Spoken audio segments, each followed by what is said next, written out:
Welcome, everyone.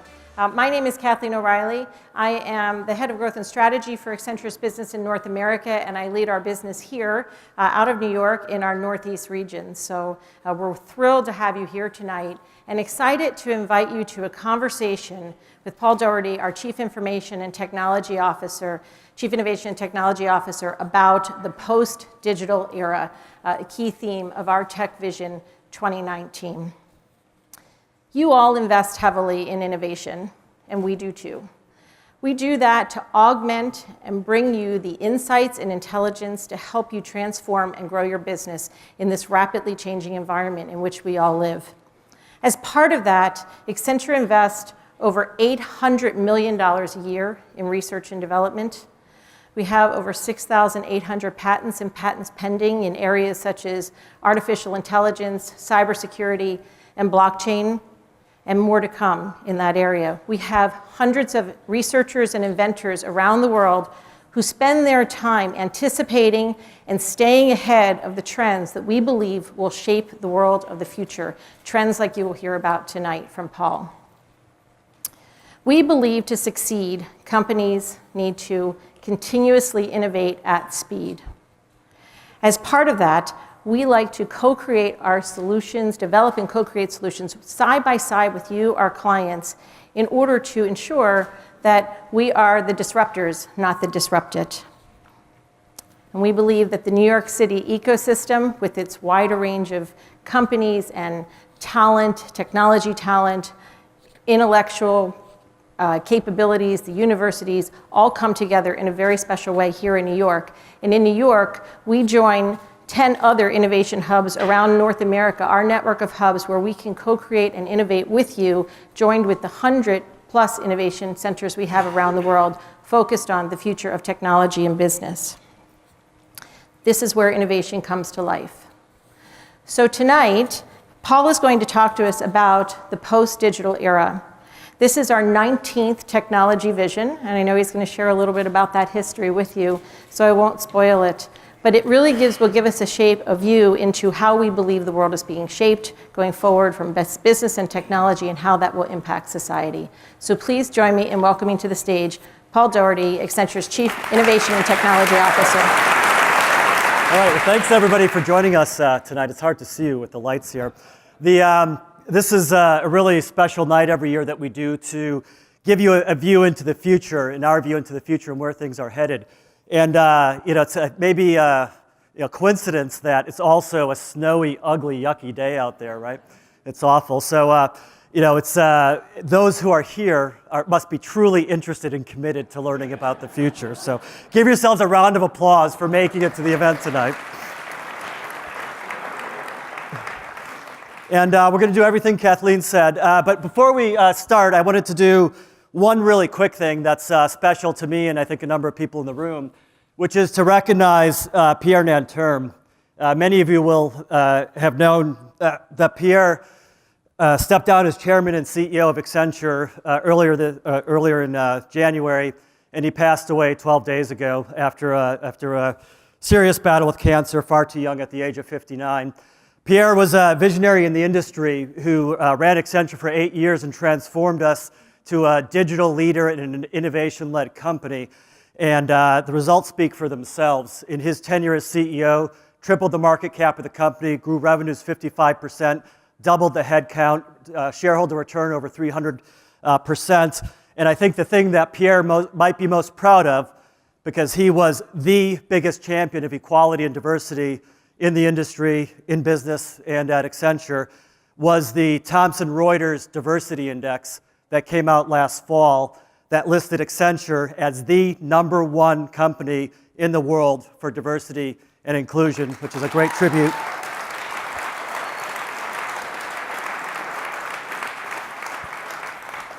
Which is a great tribute to Pierre and his leadership. And it's special to me with the vision because every year I would review the vision with Pierre and we would jointly author the foreword of the vision together and both sign our names below it.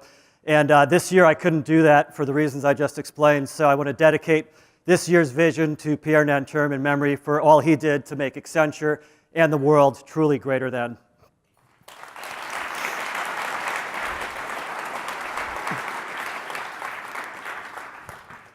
So let's get into the vision.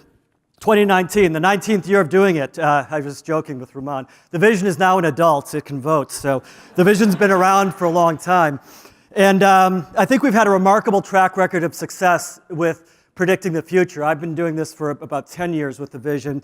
And we've been ahead, I think, and been remarkably accurate at predicting a lot of the key technology trends in the industry. And so we're going to give you a taste of where we see that going as we look to the future. But I think we're going to talk about technology, but we have to talk about a lot of other context that's going on around technology, because technology is not happening in a vacuum. How many of you saw the Super Bowl this year? A lot of you saw the Super Bowl, right? What was interesting to me watching the ads at the Super Bowl this year was it reflected the angst that we're all feeling toward technology. The Simple Secure, the security company, ran an ad about drones attacking you in your home and robots attacking your house. Even Amazon, their ad was mocking the shortage of capability of Alexa. That was Amazon in their own ads about Alexa. So the ads reflected generally this, what we're seeing more broadly, which is a shifting consumer perception in technology. Technology used to be the golden industry. We all loved it. We admired technology.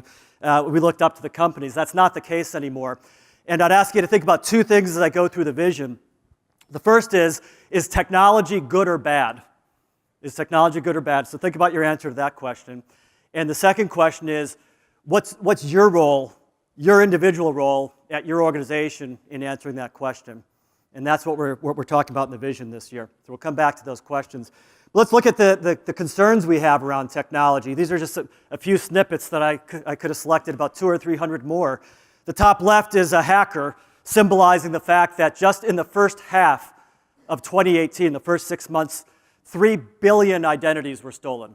There's only 4 billion people on the internet, 3 billion identities stolen in 6 months in 2018. The middle picture talks about increasing tension geopolitically.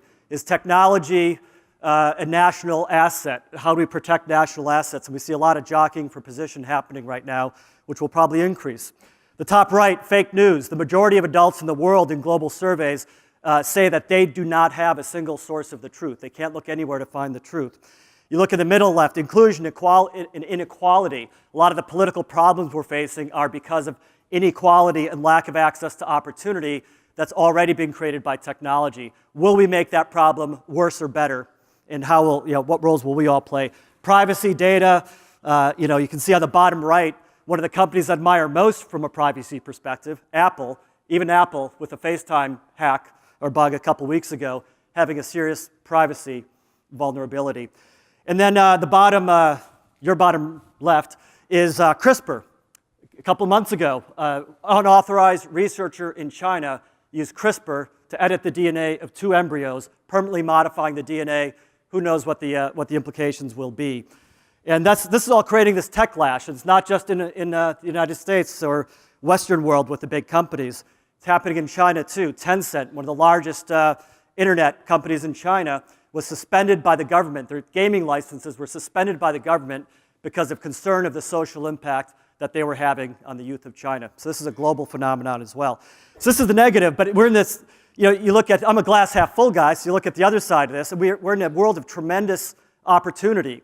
In the top left here, you see work we're doing with United Nations to solve refugee problems using blockchain and artificial intelligence, giving social services to undocumented people who need better protection and services. Great things that we can accomplish. The bottom right blew my mind. I don't know if it blew your mind. When Elon Musk landed his rocket vertically, did that blow your mind? Amazing accomplishment with technology that's transforming the cost and effectiveness of space travel and logistics in space. And you'll recognize some of these other images: increased access to medical services, robotics, et cetera. In the middle, I think, is the headline, though. The middle comes from a tweet from Bill Gates on New Year's Day or around New Year's Day. And a tweet from Bill Gates was talking about the unquestionable progress we're making in the world on child mortality, life expectancy, disease, et cetera.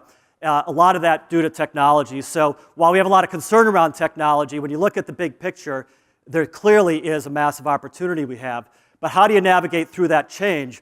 And that's what we're talking about with Technology Vision 2019, which is how do you navigate the negatives and the positives and steer your organization to deliver on the opportunity and not make the world a worse place. And back to my question I asked earlier, is it good or bad? Technology is neither good or bad, it's neutral.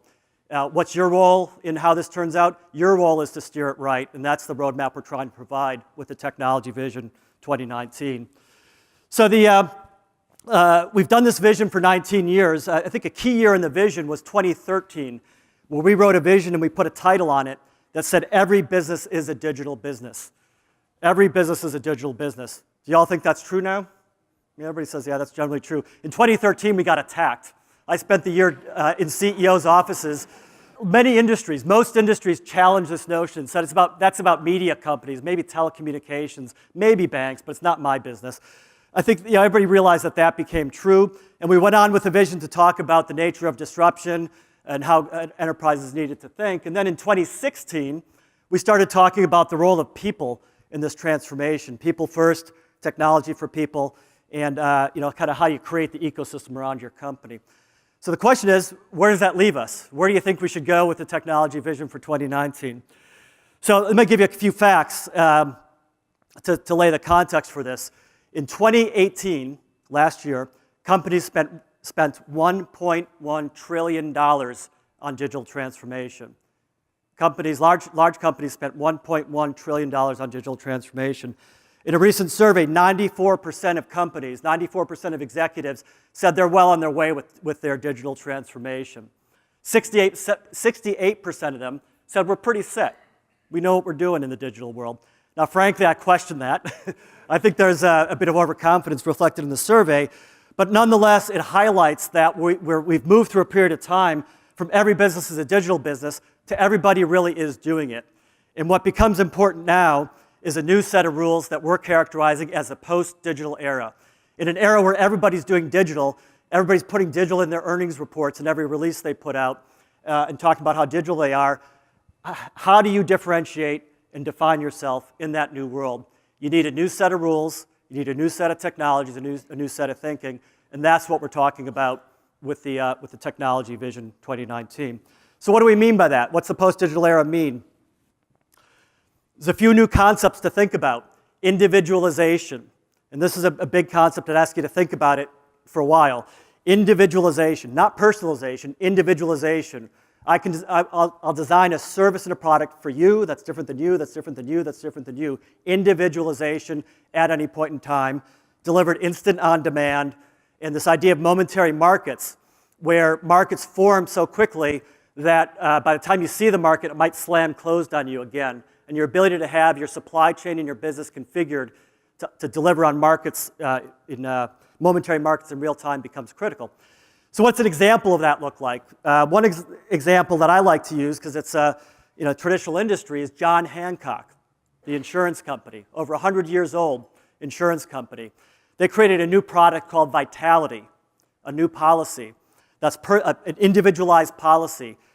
Keyed on lifestyle data, sensor data about you, personal information that they collect, a dynamic policy whose parameters and pricing and the values you changes over time based on your behavior. That's an example of a company in a traditional industry really thinking about individualization, this idea of on-demand, and again, momentary markets providing different types of coverage and services based on what you're doing at any point in time. We'll talk about some other examples of that in a minute. But think about the other implication of the post-digital world, back to how you navigate between positive and negative, and that's the idea of trust and responsibility.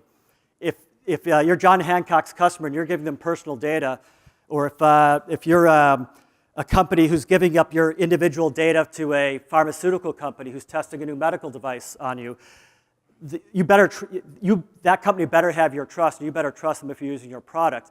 And trust becomes a differentiator in this world we're moving into. We're going to get into this more a bit later. And responsibility and taking responsible actions is what builds that trust. And trust is earned incrementally through every single action and interaction that you have with your consumers. And I would argue that the winners 5 years from now, which is the horizon we're looking at in the vision, will be those who have greater trust than their competitors. That allows them to construct more valuable services that use the data and trust of their customers in a more profound way. So as we dive deeper into this, we've got 5 trends that we believe are the trends that you need to think about to prepare yourself for the post-digital era. So the post-digital era is about is a set of technologies that we call dark power. And that's not a typo. I'll come back. I'll explain. So it's a set of technologies. It's about a new relationship with the consumer that we call Get to Know Me. It's about a new relationship with your workforce that we call the Human Plus Worker. It's about a new way of protecting yourself that we call Secure Us to Secure Me. And it's about a new set of business models that we refer to as My Markets. Those are the trends that make up the post-digital era, and this is the way we believe you need to start thinking to move into this world. So let me dive into a few of the trends here quickly. So dark power, what do we mean by this dark power, and why do we throw this crazy Q in there? So dark is about a set of new technologies: distributed ledger, also known as blockchain, artificial intelligence, which is not really new, but it's growing very fast and has a lot of new capability, extended reality, which is augmented reality, virtual reality, new forms of interaction, and then quantum computing. And that's the D-A-R-Q of dark. And we believe that this is a powerful combinatorial set of technologies. And just like SMAC, who remembers SMAC? We used to talk about SMAC a lot. Yeah, a number of people. Social Mobile Analytics Cloud was SMAC. 6 years ago, when we said every business is a digital business, SMAC was all the rage, and that's what people were talking about. SMAC was the technology defining the digital age, and it is important. Cloud is still extremely important because we're probably only about 20% of the way through the cloud transformation for most organizations. But the differentiation is going to increasingly come from things that like we see in dark, in these different technologies. And you can think about it like a stack, so watch carefully. See a little dance, and then okay. Good PowerPoint effect. So you can think about this like a stack. So quantum computing is a new type of infrastructure. So you've heard Moore's Law is dead. Moore's Law isn't dead. Moore's Law is dead when it comes to transistors and silicon. But we have plenty of technology that will extend and increase computing capacity. Quantum computing is one. Neuromorphic computing is another. Biocomputing is another. So quantum computing is among a family of technologies that will extend the increase in computing power and allow us to solve new problems, and we'll talk about that more in a minute. Distributed ledgers, think of as a new middleware and data layer, a new way to distribute and protect data across participants in a process, and really construct a very different business model and way of solving a problem through this new middleware and data layer. Artificial intelligence you can think of as the new application layer. It won't be long from now before any application you buy or build will have machine learning and artificial intelligence inside it, and it will increasingly define the application layer of what we do. And extended reality is the user experience layer, increasingly using new, more powerful, rich interfaces to interact with technology rather than this crazy, I see many of you doing it right now, this crazy thing about thumbs on little 10-ounce pieces of plastic, I think is nuts. Anyway, that's what's happening with the technology of the future. We'll get more into this in a minute, but it's a powerful set of new technologies. They're not all here right now today. Some are like artificial intelligence. Quantum is a little slower to come, but we'll talk about the reality of that in a few minutes. So trend 2 is called Get to Know Me. So Get to Know Me is talking about this individualization. What does that really mean? Well, think about what we're doing as consumers. I hope none of you are doing this on your phone right now, but think about in the last 60 seconds, so in the last 60 seconds, think about 1 minute, 60 seconds, 1.1 million people swiped left on Tinder. So I hope none of you are doing that right now in the audience. In the last 60 seconds, 3.7 million people did a Google search. 39 million people sent a WhatsApp message. 138 million people in the last 60 seconds sent an email. In the last 60 seconds, 266,000 hours of Netflix were watched. And if you add that all up, all of that represents consumer behavior, individual behavior that can be tailored and customized to deliver things like John Hancock's service that I described earlier, or another example, SlicePay that I like. SlicePay is a company in India that is developing innovative new banking services powered by AI for the unbanked. 1.7 billion people in the world are unbanked, meaning no financial system access. So how do you give a credit rating to somebody who's unbanked? SlicePay is using artificial intelligence to look at other things these people do in their lives and other trails about the people to establish a dynamic real-time credit rating to allow the unbanked to quickly become banked and gain access to financial services using the power of the individual data that's surrounding and available to them to do it. So let's get to know me. We'll talk more about some examples of that in a minute. The Human Plus Worker is talking about the new way of, that we need to think about the workforce. We talked about this a lot in our Human Plus Machine book, in our future workforce work, and a lot of other things we're doing. And the point we're making here is that from the research we've done, we believe 90% of jobs will change because of AI. About 50% of those jobs will be transformed significantly. So what are we doing to advance our workforce? Because if you don't build the skills in your workforce, nobody will. The jobs are changing so fast and are so individualized to each company that if you're not building the learning platforms, moving your own workers ahead, you're going to be left behind and you're going to be at a competitive disadvantage to those who can train their workers. And we're finding that in job after job that we look at that's being transformed, in industry after industry, those companies that can move their people to the new jobs are the ones that set themselves apart. Those that look to the market to find the new jobs get shut out because the market doesn't create the new jobs fast enough. You have to do it yourself. The fourth trend is secure us to secure me. The clever little line, enterprises are not victims, they're vectors. What does that mean? It means that every enterprise is just a vector to attack another enterprise. One of the biggest insider trading episodes wasn't a company being hacked. It was the news services that store the disclosures being hacked, and then that being used for an insider trading ring to capitalize on announcements before they became public. So companies were being compromised. The SEC's integrity was at risk because of news organizations that were getting hacked. How do you protect yourself in that world? It's about protecting the ecosystem and about every company taking responsibility to build an ecosystem of partners and competitors and customers that they secure collectively. And that's the only way that we're going to secure the environment we're moving into. And that's a new set of business models as well as technologies. And then finally, My Markets is talking about these new business models, these markets that form and close very quickly. An example here is what Adidas, or if you're in Europe, I guess it's Adidas, the shoe company, who is now has the ability, or is developing the ability to individualize your shoes. You can individualize your shoes at a point in time. And this can be colors and design, but it can also be supination, pronation, unique design for the fit of your gait and the way your foot rolls, and things like that. And then they're partnering with Siemens to have real-time manufacturing close to the market so you can get your new shoes very quickly. And how do they know exactly what you need, when you need it, and get you that shoe immediately? That's this idea of this very dynamic business model, dynamic supply chain, fueling these new individualized markets. Anyway, that's the summary of the vision. Now, the post-digital enterprise, or the post-digital era, is upon us. We all need to think about how we become post-digital enterprises, and these are the 5 trends that we believe are the right ones to think about. The one point I'll make, just in wrapping up real quickly, is I hope this looks a little different than other trend forecasts you see. So I collect them all. I've got a hard drive full of everybody's trend forecasts.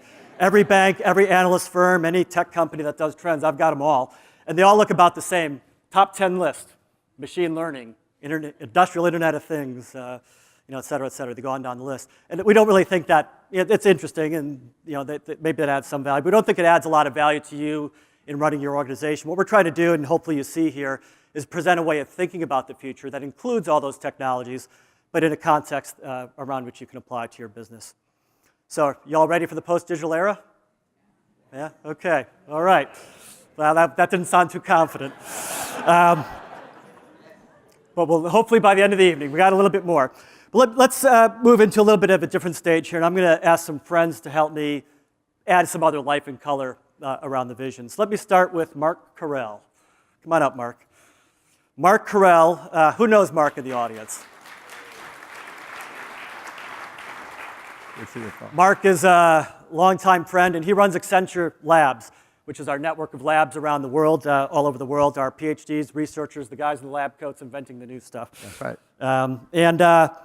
Mark, what would be helpful to hear from you, I think, is maybe about the technology.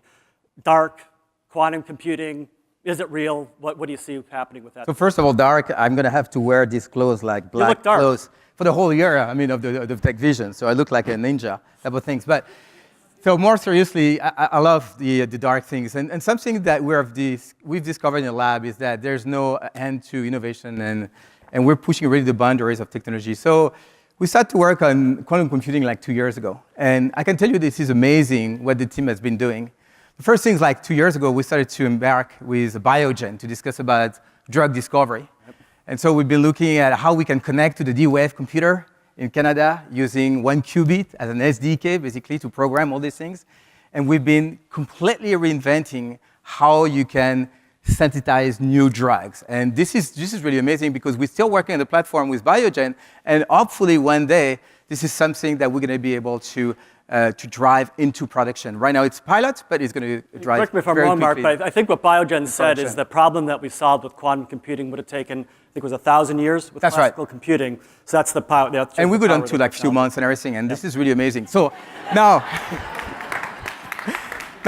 there's another thing that I'm very proud of, and I think I mentioned that to you, last time, is just the fact that we're filing a patent, which is really cool. If you think about the tech vision, it's all about momentary market and hyper-personalization. And there's one thing that quantum can do better than anything else in the world, is just to rework the matchmaking for organ donation.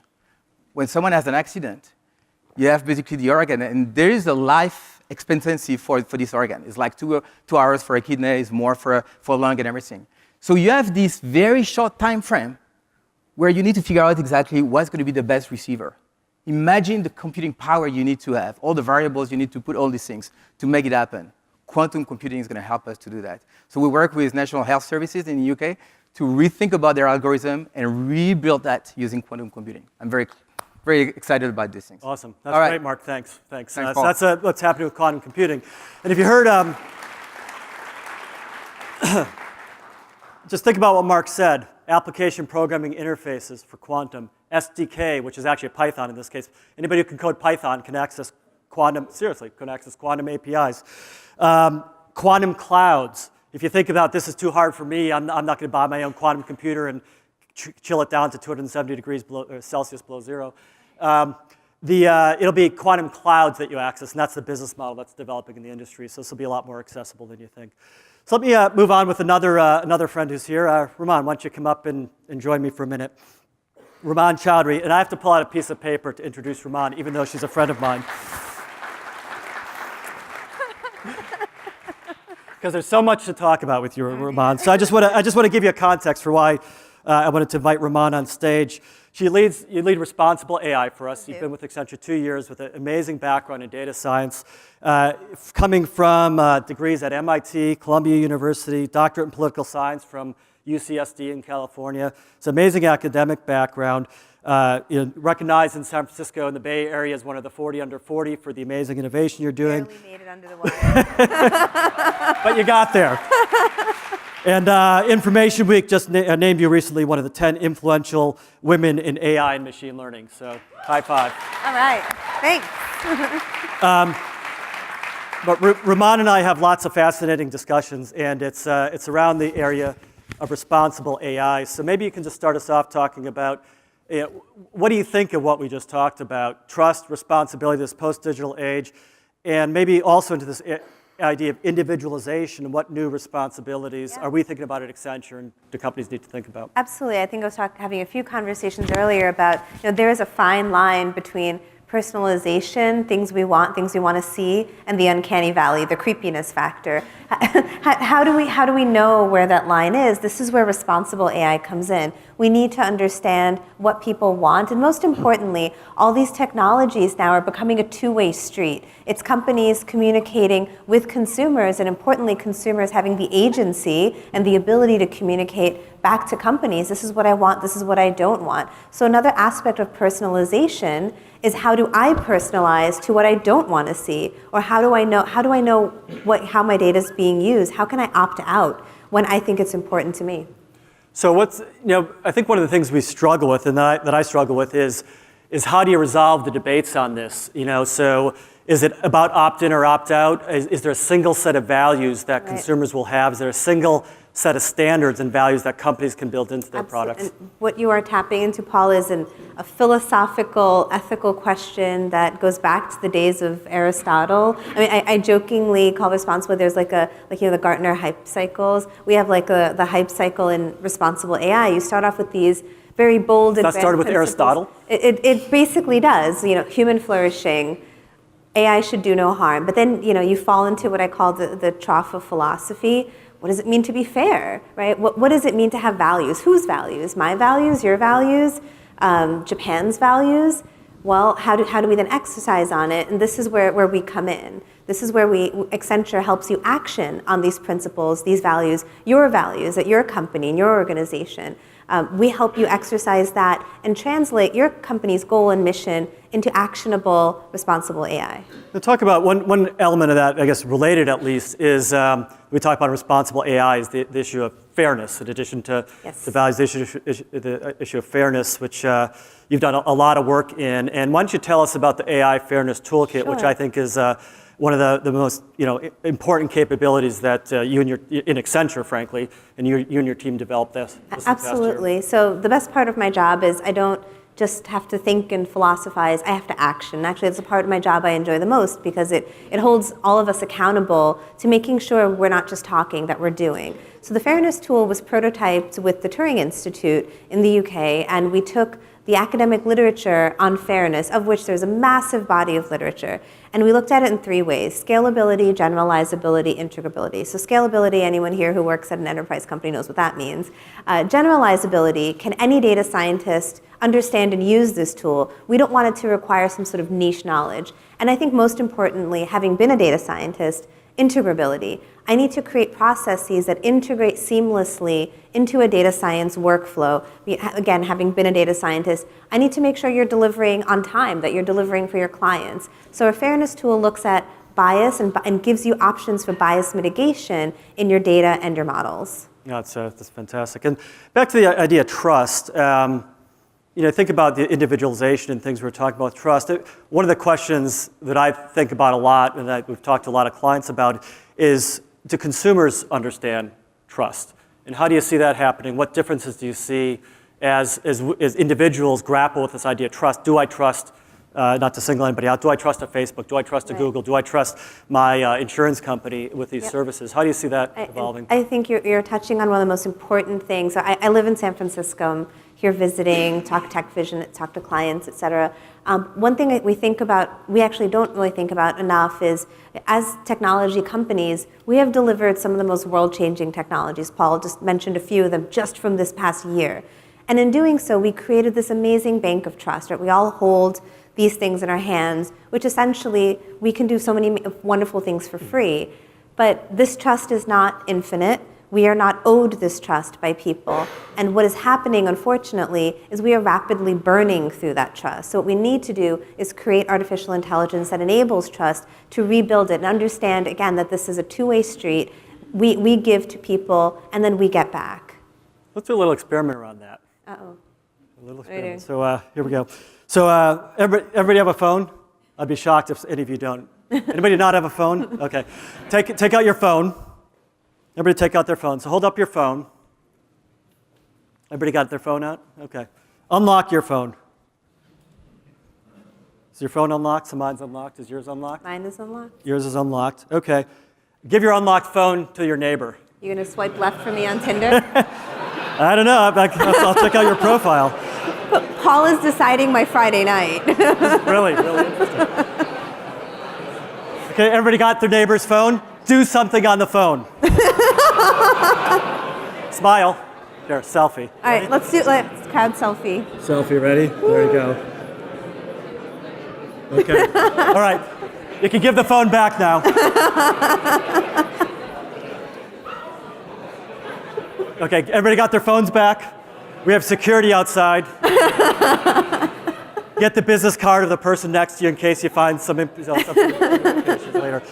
The point of that, though, was just trust. In handing our phone to our neighbor, you did basically the same thing that you're doing, using a lot of internet services that you opt into, and a lot of business services that you just turn on without thinking about. And I think that's one thing that we all have to think about as individuals is how do we protect our own data? What value exchange do we want to enter into with companies? And I think that consumer mentality that we need to educate ourselves on and educate consumers on is really critical. And I think business has a role in educating their consumers to understand these things better, and that's part of the equation of building trust. Absolutely. Would you agree? I'm 100%. Okay. Okay. And I didn't do any other applications in there. I don't know. I didn't get to see. Okay. Thanks a lot, Ramon. Thank you, Paul.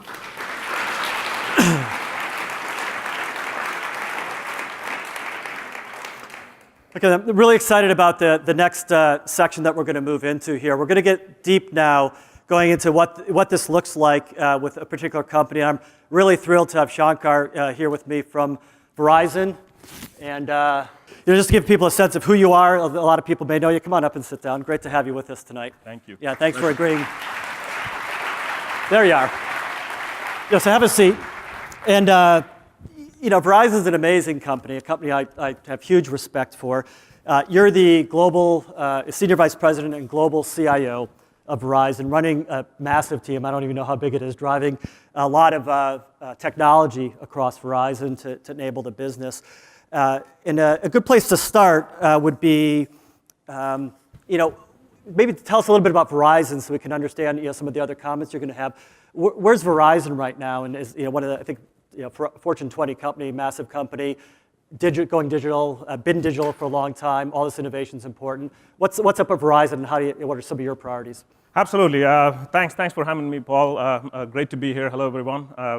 So Verizon, I'm sure many of you know here in this market, communication service provider, headquartered here in beautiful New York City.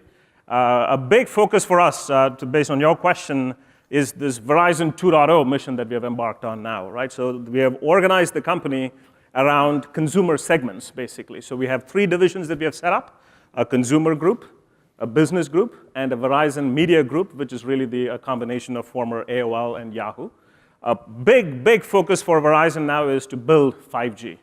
So I'm sure many of you here are reading articles about what 5G can bring, and this is something that we believe in at the core, where 5G is really the one that's going to usher in the 4th industrial revolution.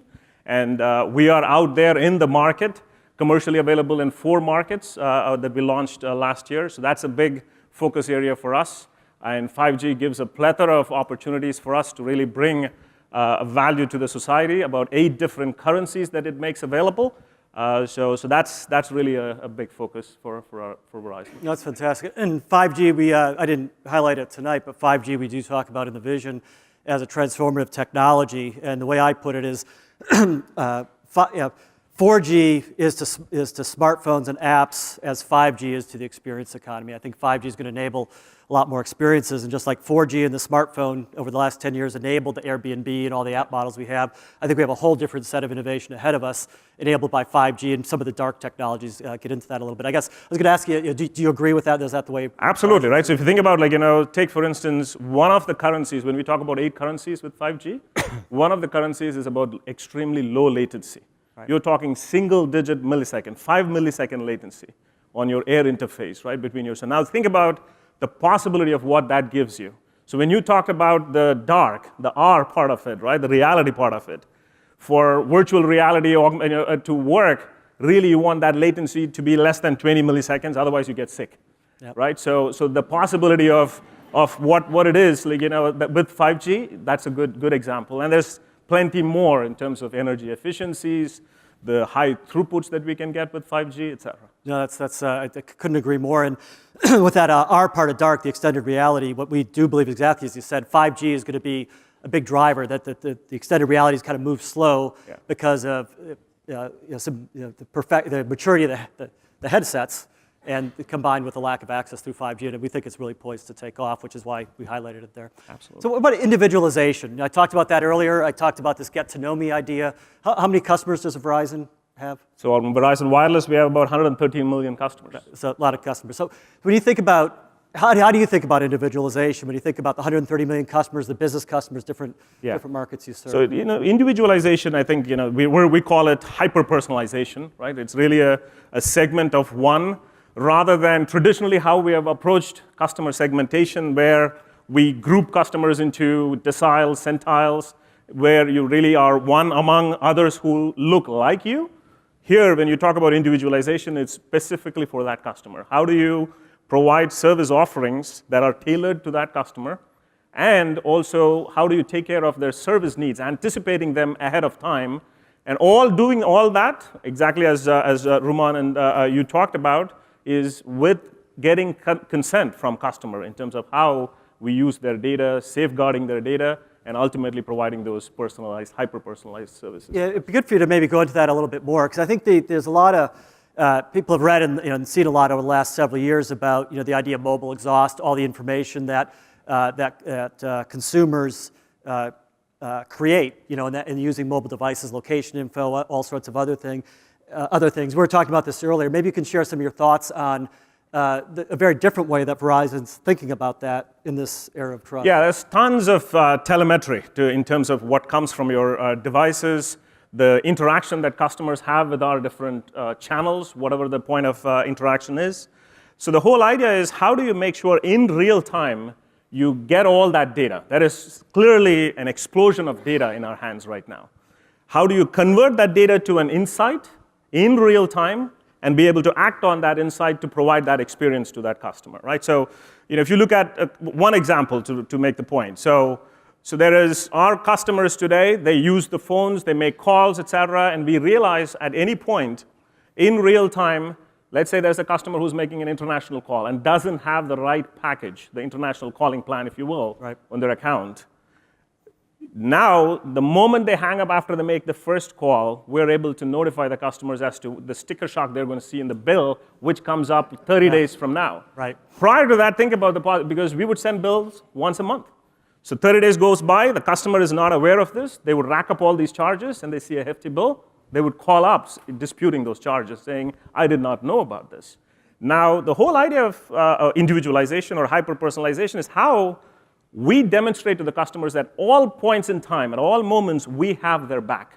And this is one example where, and we see thousands of customers who take advantage of that to say, yes, I made a call to Singapore, I don't have a plan, and we send a message right away to say, take an action right now. Embed a call to action. If you think you're going to be making more calls in this bill cycle, just add to this, so that way you just, you're paying a fixed fee versus racking up these per minute charges as well. I think that's a powerful example because it's simple, right? Yeah. It's one thing, but it builds trust.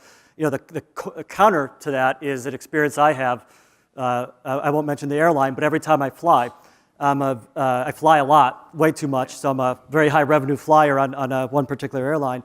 And every time I use their mobile app to check in or go to a kiosk, what they say is they bring up a big box that's hard to avoid, saying, click on this box to pay $150 for extra frequent flyer miles, yeah, and hunt and see if you can find the box to avoid this, which is a tiny little X somewhere else. So what that tells me is, as one of their highest revenue customers, the relationship doesn't matter all that much. They'd rather trick me into spending some money than build trust with me. That versus you reaching out proactively, using that moment. I guess the point I was making is, do you think it's a lot of moments to build trust, or is it principles or one big thing? How do you think you build trust? There is a lot of moments there, right? At first, we have to believe in this. The same example that you gave in our parlance, right? If you take Fios, for instance, customers in the Northeast Corridor who have Fios service, so you have a triple play a bundle, you have voice, data, video, and we know customers who have video packages that have hundreds of channels, but they don't really watch all those channels, right? So how do you really, rather than always finding a moment to upsell to customers, how do you right sell to customers? We do know the Wi-Fi, there's 50 devices hanging off the Wi-Fi that is craving for the bandwidth. So how do you really right sell to those customers and say, listen, we have a value proposition for you. Your bill is not going to go up. We're going to downgrade your TV package because you're not using that whole, all the channels. We're going to up your speed this way to gigabit speeds.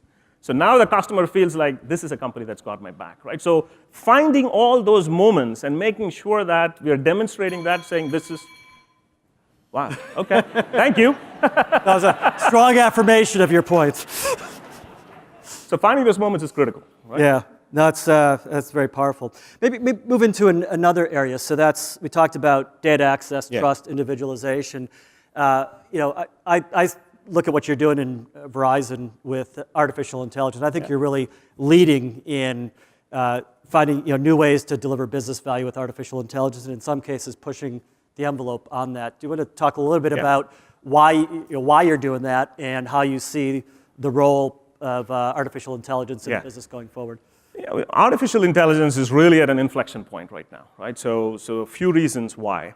Clearly, there is data explosion. The cost of compute is very low with GPUs, TPUs, et cetera.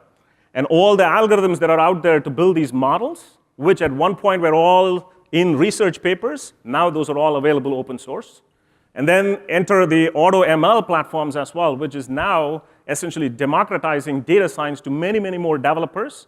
So a combination of these four things is truly creating that inflection point for us. So now, getting to like how we are using artificial intelligence. If I look at the spectrum of artificial intelligence, it's all the way from your simple rules-based rules engines to your bots, your robotic process automation, to your automated assistants, your digital assistants, your chatbots, to more augmentation assistants as well. This is where the chatbot takes a different persona when it's not able to handle the customer's query automatically. How does it take a different persona to help the agent who is going to address the customer in terms of improving their productivity?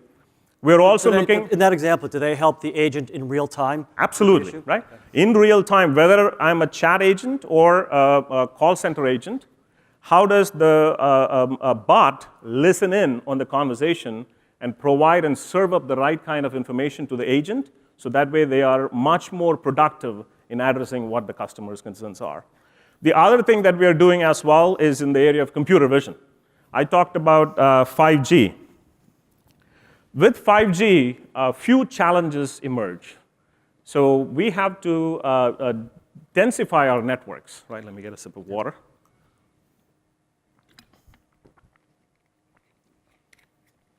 So as we densify our networks in these markets. Densify. Meaning, so we have, for instance, we have a network today with all these macro towers, these huge towers that you see, 70,000 cell towers. So when we talk about densification, how do we really put these antennas much closer to where customers are, right? That's what we mean when we talk about densification. So we are applying computer vision in a big way to really see how can we take street view images that are out there, figure out where are the poles by the street, what kind of a texture, what material is that pole, what is the height of that pole, because none of that data is readily available. So you have to use computer vision to really figure these things out. What is the height of that pole? And the problem we're trying to solve there is how do we get maximum coverage with placing minimal number of nodes, the 5G nodes? So it's a very interesting AI computer vision problem. Because of the unique propagation characteristics of the spectrum that we have as well, it's important for us to know which side of the house will get the signal coming in, right, et cetera. So down to that level of detail we'll have to go. There is, if it's a high rise, how high can I go to get that coverage? All that information we'll have to deduce from really looking at these images. That's fascinating.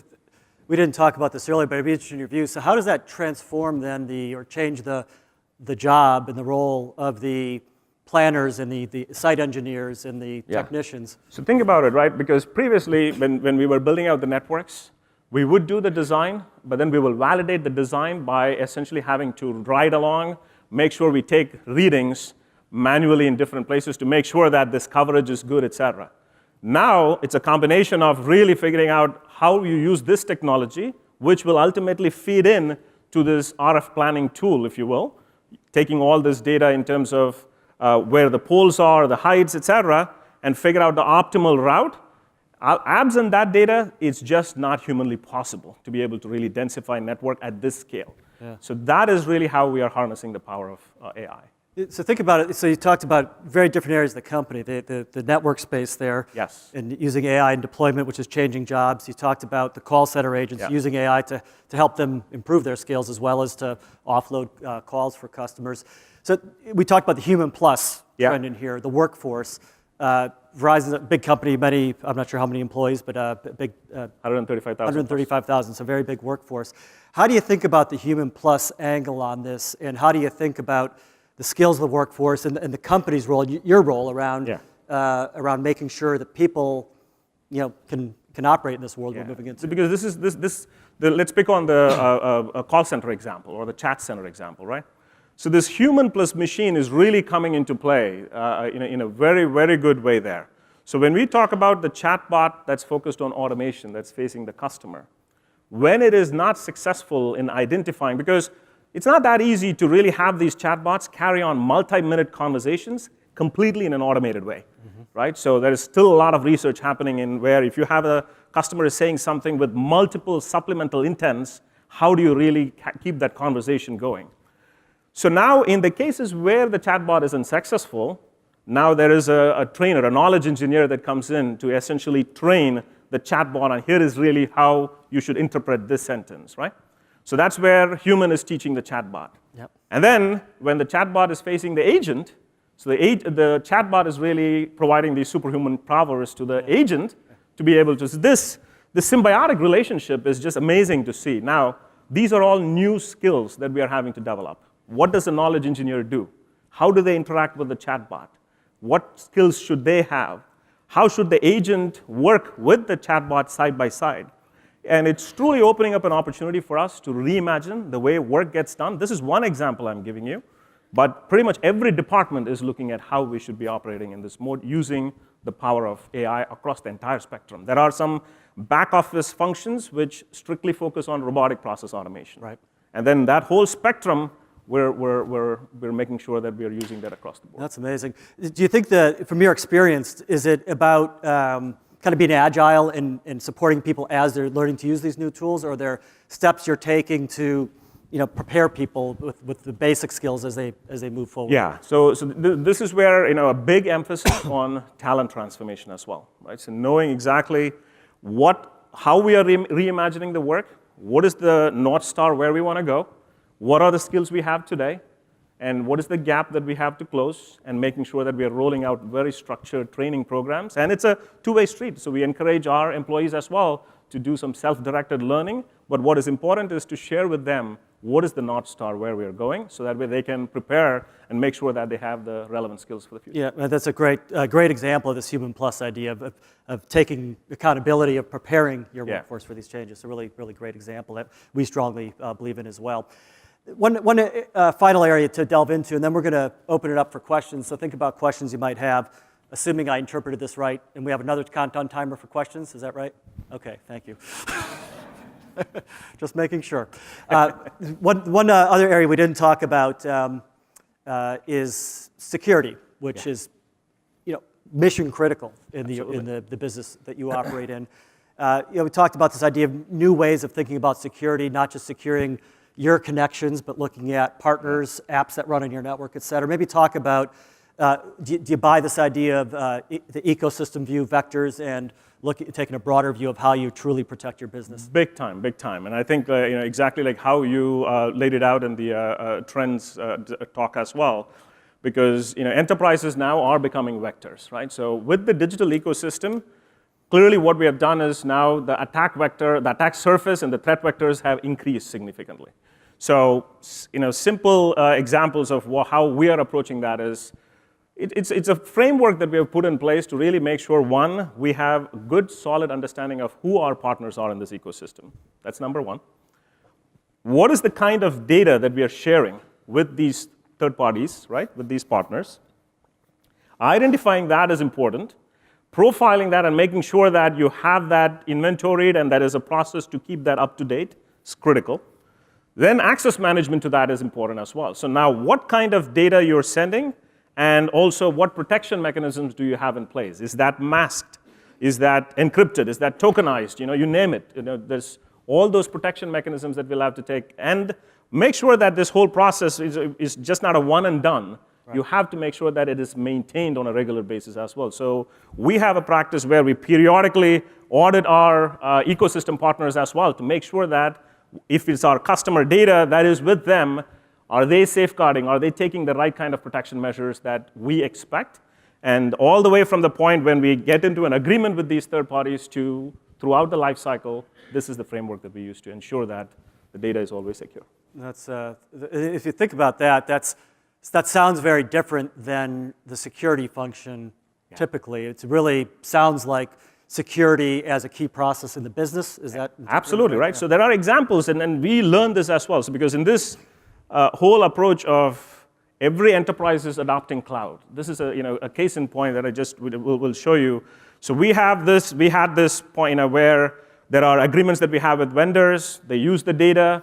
And now, what if one of those enterprises that we are working with chooses to take that data, put it on a public cloud? And one of the common mistakes that people make, if you don't know what you're doing in the public cloud, you just put it on an S3 bucket and just give access to public, right? Folks will know.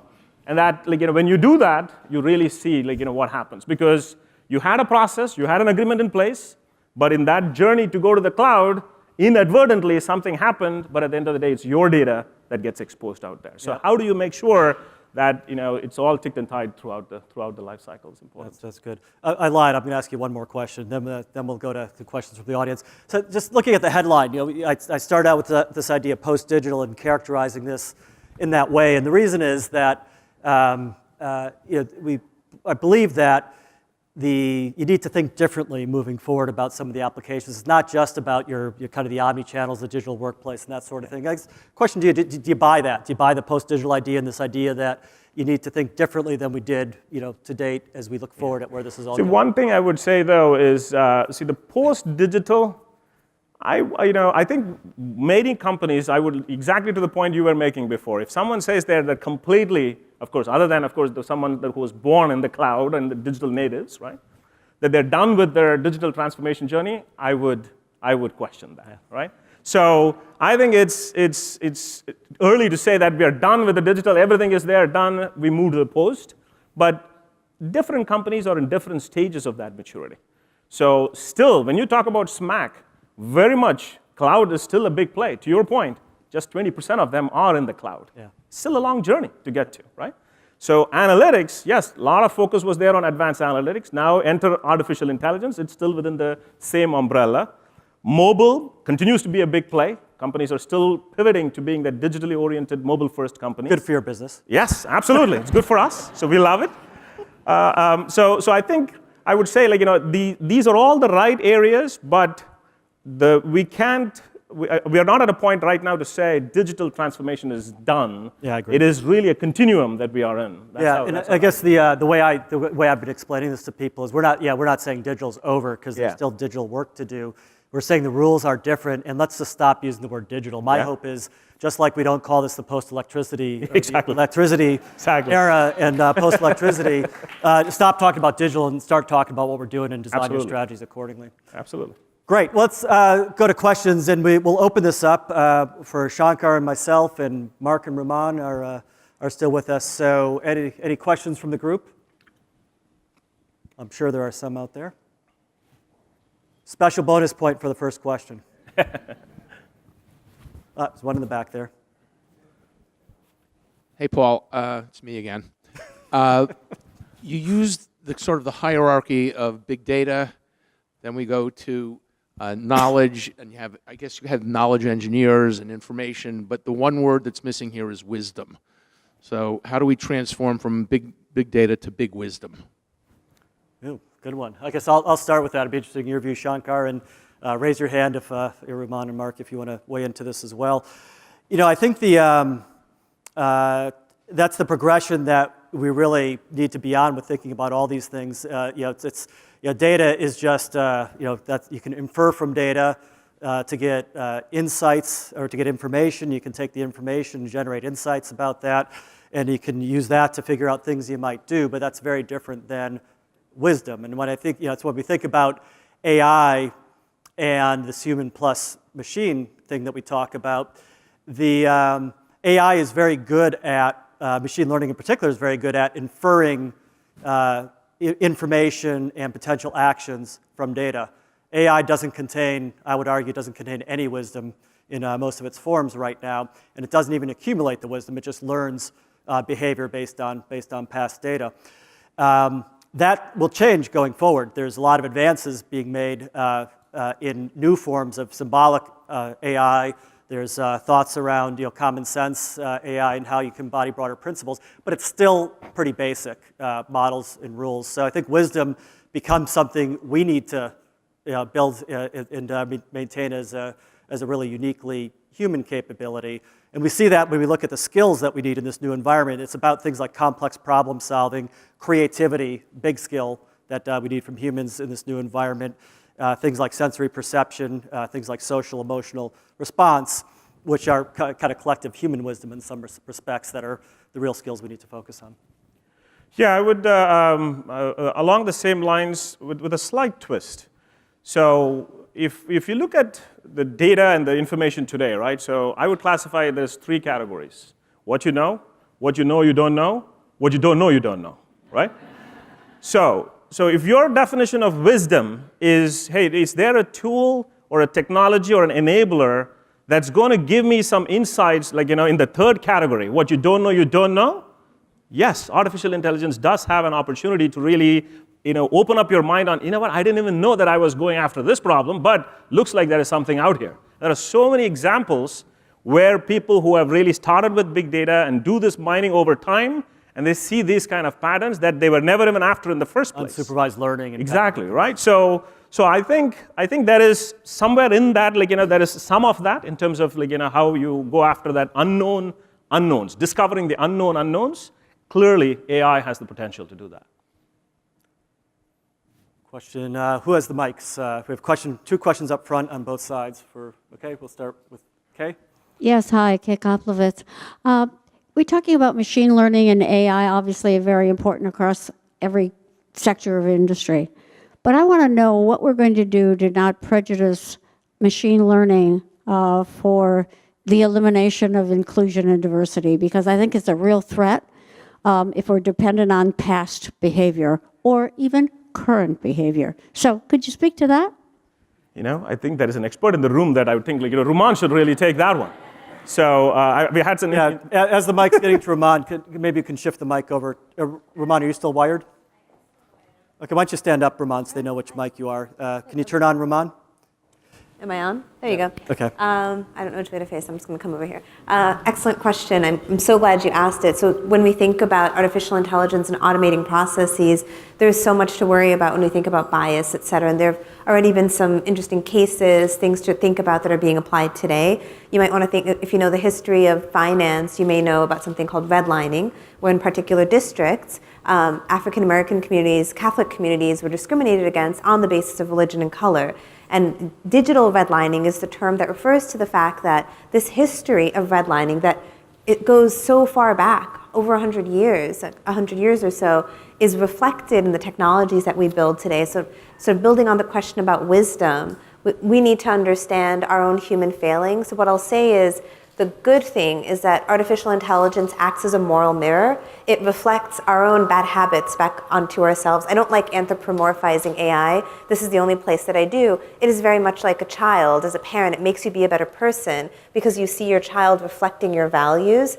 Artificial intelligence is the same way, so we need to think of it as an opportunity to help identify and to fix the problems that are wrong. Otherwise, solving the problems of inclusion and diversity seem insurmountable. Now we can, with AI intelligently used, wisely used, pinpoint where we can take action and what we can do. Just to point out, add on what Ruman said, because I think that's really important. I think if we use AI properly and apply it properly, which is what a lot of the work Ruman's doing, we do have the potential to to reduce bias, from current. A simple example is in AI in a consumer lending algorithm.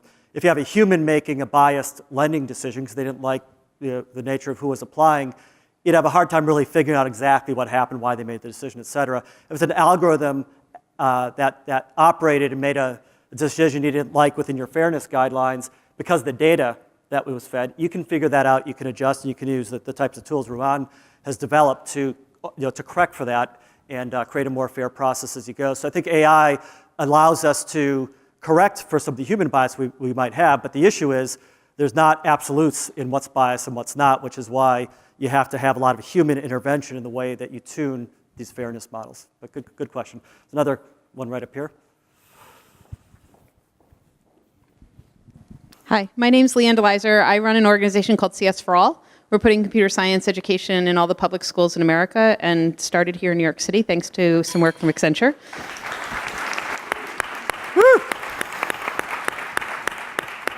And I have the dual privilege of also having studied computer science at Carnegie Mellon, working with Luis von Ahn, and your human plus worker really sounds to me a lot like his human computation. And your description of that synergy really shifts the thinking from creating third graders who will enter your workforce in 20 years, right? How do we prepare them not to be just the creators of tomorrow, but the teachers of what we create tomorrow? So if you have any thoughts around that human plus worker for the 20 years from now, I'd love to hear any ideas. Whew. You take that one. Yeah.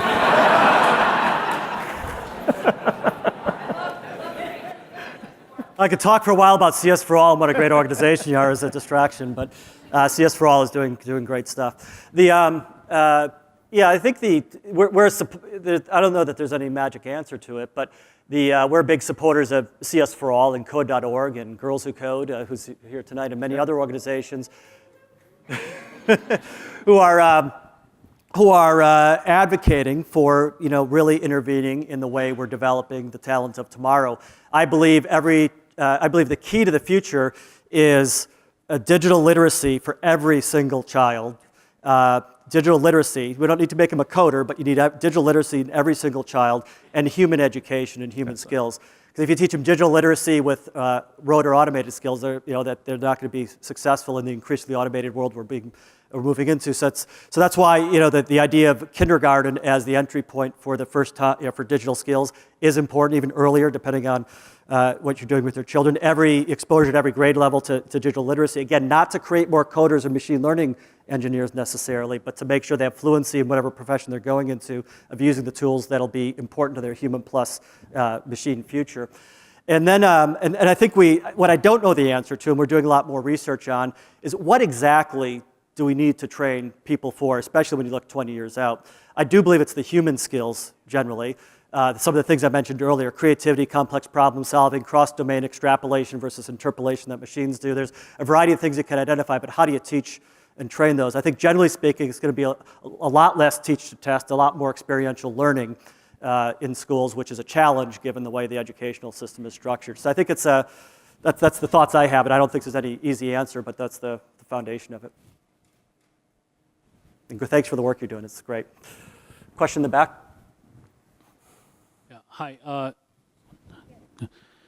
Paul, you, in 2013, you made a bold statement about every business being digital, and you got a lot of techlash. We're now a few years later, and you have the privilege of learning about multiple companies' problems and opportunities. I wondered if, and I don't think anybody in this room would disagree that yes, dark, quantum, AI, blockchain is going to be transformative. So, and I read your book, Human Plus Machine, great book, everyone should read it. A little plug for you. And this is all great. I don't think there's anything here that we would disagree with. If we all agreed to sign an NDA, what would be the risky bet that you would put on tomorrow the way that was made in 2013? What would be the title instead of post-digital? What would it be? What was the question? What would post-digital be 5 years from now? Yes, or 10. Or 10 years from now? I think it's. I would hone in on the words individual and experience. And I think experience in particular. I think the ability, the magic skill of the next 10 years, I believe, is creating experiences. It's people with storytelling skills that can imagine what how a call center operator might interact with technology to self-improve their skills, how children might use experiential learning skills to enhance their creative problem-solving skills and such. And in industry after industry, and interesting work we're doing in the oil industry in creating digital oil field services technicians who use gaming engines to drill for oil, completely different skills, reimagined, and it's about their experience. How do you combine their knowledge and their hands-on experience of pipe fitting with the digital skills of understanding how to really run the operations? And so that storytelling and experience creation, I think, is the magic skill of the future. I would predict that we bemoan the lack of 600,000 open jobs. 600,000 people were short for coding in the US right now. I don't know how many hundreds of thousands were short on machine learning people, whatever the number is. I think it's 5 million globally is the number of people use for that. Big numbers. I think we'll be bemoaning the lack of experiential designers that can create human experience around the use of the technology as we look to the future, and that's what's going to shape the future, and it'll be less device dependent, more enabled by the kind of experiences that Shankar's company has created with 5G, so we're freed from the dependency on silly devices and things that tether us, and we have more learning in the real world. Are we looking at an era, Paul? Just like how many of you? I'm sure many of you here familiar with the term e-business. Remember that? We used to have. Oh yeah. Are we looking at an I-business era? Right. So that's where every business now is an intelligent business. Yep. Right. So is something along those lines? I think it's an intelligent business. I'd go a step further and think I'd go to H business. I think every business becomes a human business. Humanizing. So I think it's going to be around optimizing, around human. That the success is going to be deeply human services because this technology is getting invasive and pervasive, and we're either going to reject it or we're going to embrace it. I think we'll embrace it because that's human nature, which means companies that are human and build our trust, like you're talking about, will be the winners, and it's those human services that'll define the future. So with that, we're out of time.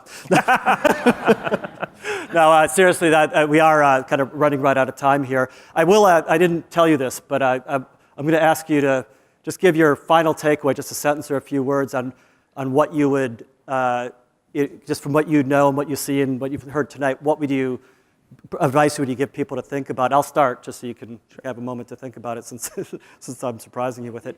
My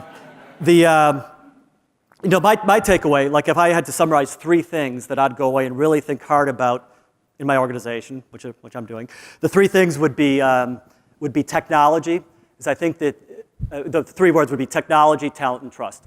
Technology because it's a constantly moving playing field, and if it's not a one-time transition, if you don't have the DNA in your organization to innovate and experiment with technology, you're going to have trouble. So technology is important. Talent is critical, and I keep saying that the best investment you can make in innovation, the best investment you can make in AI is investing in your people in the way that Shankar described, and you won't lose by investing in people and the talent. Really think about that. And then the third thing is trust. I really believe that trust is a differentiator. We don't have sophisticated enough notions really of how to build trust. You gave some great examples of how to do it, but I think we need to codify that more in our companies. That's some of the work we're trying to do. So technology, talent, and trust are the things I'd encourage everyone to think about. You made my job easier, so I'm going to complete that. Culture. Technology, talent, trust, culture. I think because at the end of the day, everything that we talk about here, I'm sure everyone sees this as well. Culture, is so important in making sure that in all aspects of this, right? Examples that we talked about, responsible AI. What does that mean? How do we make sure that we are embracing diversity and inclusion now to make sure that the machines that we are building for tomorrow do not have those unconscious biases fed in, right? So those are the things that we should be looking at, how we structure our teams, empowering our people, all of that. So I would just, Let me ask you a provocative follow-up question. So we can just keep going back and forth. We'll just keep going. We'll continue this over here in a minute. So how do machines impact the culture? Is the new culture of your company not just the people, but the humans plus the machines? How do machines impact the culture? Yeah. So I think the first reaction is clearly it's perceived as, oh, it's going to displace my job, right? And that's the reason why making sure that we are very transparent with the employees on exactly where we are going, how we plan to use this, and the part that they're going to play and what they'll have to do to upskill themselves is critical. So really what we're looking for is, within Verizon, we talk about just be relentlessly curious and never stop learning. How do we foster that learning culture within the organization? At all levels, right? You have to be a lifelong student through this. So I think the best way to address that is you need to, if you are not up for always upskilling, reskilling yourself and want to make sure you have the relevant skills of the future, then you're self-selecting yourself. That's a great answer, and that's great. And I would add to that too that I think as you think about culture going forward, culture is really defined by the behaviors that people have and how they act. Machines have behaviors and are acting, so I think you need to, as you think about the culture of your organization, you need to think about every machine behavior and action and make sure that's contributing to the culture you want as well. Okay, well, that's a great discussion. Please join me in thanking Shankar for a great discussion. Raman and Mark, stand up. Thank you, Raman and Mark. Thanks to our event team for putting on a great event. Thank you, team, back there. And thanks to all of you for joining us on a rainy night. The ceiling is literally dripping on you. Yeah, I can see that. So thank you for taking the time, coming out and joining us on a pretty rough evening. I hope it's been an enjoyable evening. Thank you very much. Thank you.